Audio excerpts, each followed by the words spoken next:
আসসালামু আলাইকুম রহমতুল্লাহি ওয়া বারাকাতুহু। আজকে আমি আপনাদেরকে দেখাবো গ্রামের সুন্দর একটি পরিবেশ। আমরা এখন একটা নদীর পাড় দিয়ে সাঁকোতে করে পার হব। অবশ্যই আপনারা দেখবেন এবং ভিডিওটি উপভোগ করবেন। যদি ভিডিওটি ভালো লেগে থাকে অবশ্যই লাইক, কমেন্ট, শেয়ার করে পাশে থাকবেন।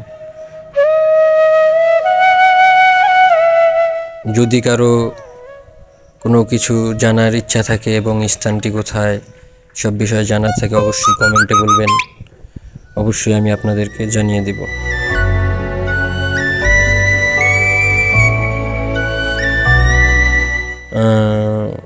আসলে সাঁকোপের পার হওয়া কিন্তু চারটিখানি কথা না, যে কোনো লোক চাইলেই পার হইতে পারবে না। অবশ্য যাদের অভিজ্ঞতা আছে তারাই একমাত্র পারবে, ঠিক আছে? এই সমস্ত জিনিস অনেকেই হয়তো উপভোগ করছে অনেক কৈশবে, এটি অনেক স্মৃতি ইতিহাস। এইরকম অনেকেই ঠিক তাদের মতো করে গোসলও করছে, যেমনটা আমরাও করছি।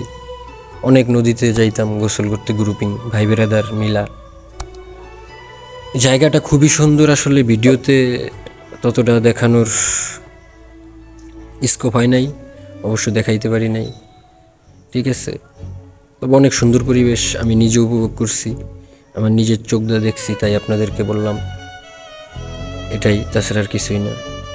অবশ্য এই নদীটা মোটামুটি 150-200 মিটার লম্বা প্রস্তুর হবে, ঠিক আছে? লম্বা অনেকটাই।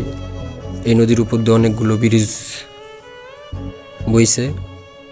অবশ্য তারপরেও এই আমার বর্তমান আমাদের গ্রামের ফরিদপুর মধুখালী থানার ভিতরে দেখার মধ্যে এই একটা পরিবেশ দেখলাম যে এই নদীতে মোটামুটি পানি আছে। সবাই ভালো থাকবেন। আসসালামু আলাইকুম।